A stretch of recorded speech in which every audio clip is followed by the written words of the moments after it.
Hi guys, இன்றைக்கி நீங்கள் பார்க்க போகிறது கொங்கு நாட்டு தக்காளி குருமா. அதுக்கு ஃபஸ்ட்டு வரமிளகா 10, மிளகு 2 டேபிள் ஸ்பூன், ஜீரகம் 1 டேபிள் ஸ்பூன் போட்டு எண்ணெயில் வறுத்து வச்சுக்கோங்க. எண்ணெய் ஊற்றி பட்டை, கிராம்பு, சோம்பு அது மூணுத்தையும் வெடித்தோடனே 1/4 கிலோ வெங்காயம் போட்டுக்கோங்க. வெங்காயம் கோல்டன் ப்ரௌனில் வதங்கினதும் பூண்டு போட்டுக்கோங்க. வெங்காயம் 80% வதங்கினதும் பூண்டு போடுங்க. பூண்டு வெங்காயம்லாம் 80% வதங்கினது இஞ்சி போடுங்க. அது எல்லாமே 80% வதங்கினோடனே மிளகாத்தூள், கொஞ்சமாக மிளகாத்தூள் போடுங்க, தனியாத்தூள் போடுங்க. அதோட தேங்காய் அதெல்லாம் ஸ்டவ் ஆஃப் பண்ணிட்டு மசாலா போடலாங்க. ஏன்னா மசாலா கருகிடும் ஆன் பண்ணி வச்சு போட்டேன். ஆஃப் பண்ணி போட்டு தனியாக மிளகாத்தூள் போடுங்க. போட்டுட்டு கொஞ்சம் கருவேப்பிலை சேர்த்துக்கோங்க. சேர்த்துட்டு மசாலா ரெடி பண்ணி வச்சுக்கோங்க.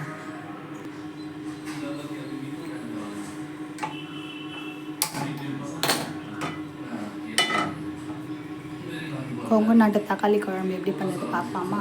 வாங்க.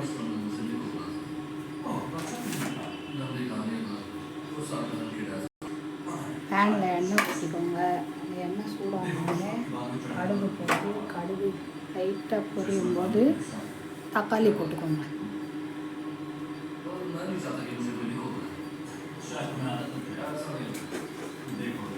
கடுகு கூட கருவேப்பிலையும் சேர்த்துக்கோங்க.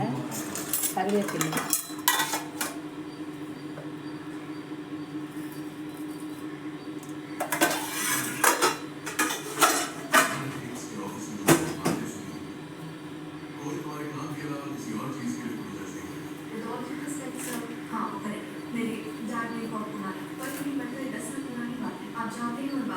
சேர்த்துக்கோங்க. அது நல்லா பொரிஞ்சதுக்கப்புறம் தக்காளி போடுங்க.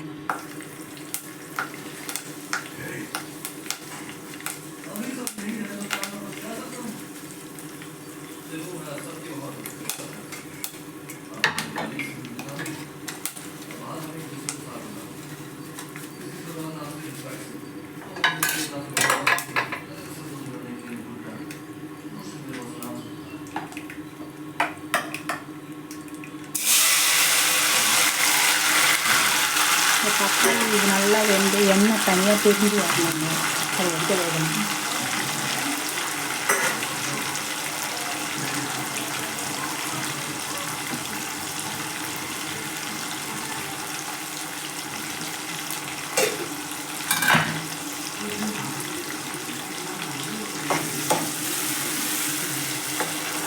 இது பிரிஞ்சு வரட்டும். அதுக்குள்ளே நான் ஃபஸ்ட்டு பண்ணதெல்லாம் திருப்பி சொல்கிறேங்க. ஃபஸ்ட்டு ஒரு பேன் வச்சு பேனில் மசாலாலாம் வதக்கி அரைச்சி வச்சுக்கணும். அந்த மசாலா என்னென்னா ஃபஸ்ட்டு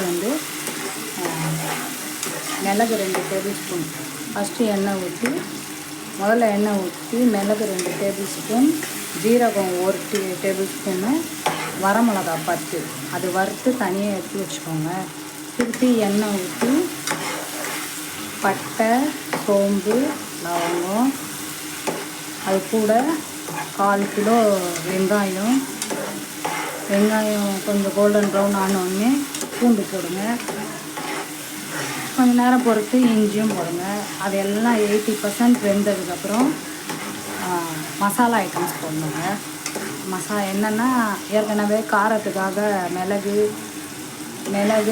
வரமிளகாலாம் போட்டுட்டீங்க இல்லையா? அதனால் என்ன பண்ணோம், அதில் கலருக்காக காஷ்மீரி சில்லி, தனியாத்தூள், மிளகாத்தூள் இல்லை மஞ்சாத்தூள் அதை போட்டு நல்லா வறுத்துட்டு அதில் தேங்காயும் கசகசாவும் ஆட் பண்ணுங்க. அதை வறுத்து தனியாக எடுத்து வச்சுக்கிட்டு அது நல்லா ஃபைன் பேஸ்ட் மாதிரி அரைச்சி வச்சுக்கோங்க. அரைச்சி வச்சுக்கிட்டு அந்த முதல்ல சொன்னது தெரியுமா, இந்த வரமிளகா, மிளகு, ஜீரகம் அதெல்லாம் என்ன பண்ணுறீங்கன்னா அதை வந்து குறைன்னு அரைச்சி வச்சுக்கோங்க. அரைச்சி ரெடியாக வச்சுக்கோங்க. இப்போது பேன் வச்சு அதில் எண்ணெய் ஊற்றி கடுகு, எண்ணெய் சூடானோடனே கடுகு போடணும். கடுகு பொரிஞ்சோடனே கொஞ்சமாக கடுகு போடுங்க. கடுகு பொரிஞ்சோடனே கருவேப்பிலை போட்டு அது வெடிச்சோடனே பொரிஞ்சோடனே தக்காளி போடணும். இந்த தக்காளி வந்து எண்ணெய் பிரிஞ்சு மேலே வரணுங்க, அது வரைக்கும் வதக்கணும். ஓகேங்களா? இன்னொரு பக்கம் இட்லி போடுறதுக்கு ரெடி பண்ணுறேங்க. எண்ணெய் பிரிஞ்சு வந்தோடனே மசாலா அரைச்சி வச்ச மசாலா ஃபைனாக அரைச்சி வச்சோம் தெரியுமா, அந்த மசாலாவை போட்டுக்கோங்க.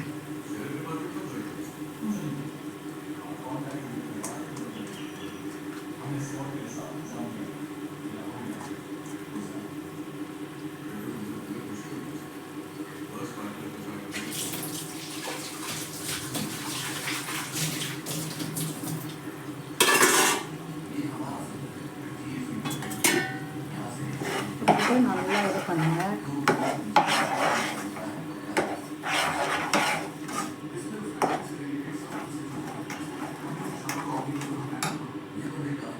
தேவையான அளவு தண்ணி ஊற்றுங்க. குழம்பு ரெடியாகினே இருக்குங்க. கொத்தமல்லி தாள் அதுக்கு மேலே கொத்தமல்லி தாள் தூவி விட்டுருங்க. எதுக்கு இந்த பிரேக்ஃபாஸ்ட் பண்ணுறேன்னு பார்த்தீங்கன்னா, இன்றைக்கும் அமாவாசை தாங்க, இன்றைக்கும் சாம்பார் தான் செய்யணும். அதனால் டிஃபனாச்சும் கொஞ்சம் வித்தியாசமாக இருக்கட்டும்னு பண்ணுறேங்க. ஓகேங்களா? தக்காளி குருமா ரெடி ஆகிடுச்சுங்க. அருமையான தக்காளி குருமா, கொங்கு நாட்டு தக்காளி குருமா. அவ்வளோதாங்க, ரொம்ப சிம்பிள். சரிங்களா? எடுத்து ஊற்றினா இந்த மாதிரி இருக்கும்.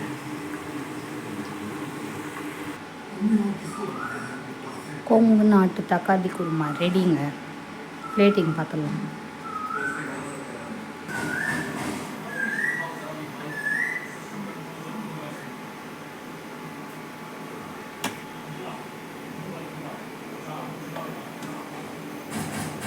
Plating ready. தக்காளி குருமா வித் இட்லி ரெடி ஆகிடுச்சுங்க. தேங்க்யூ.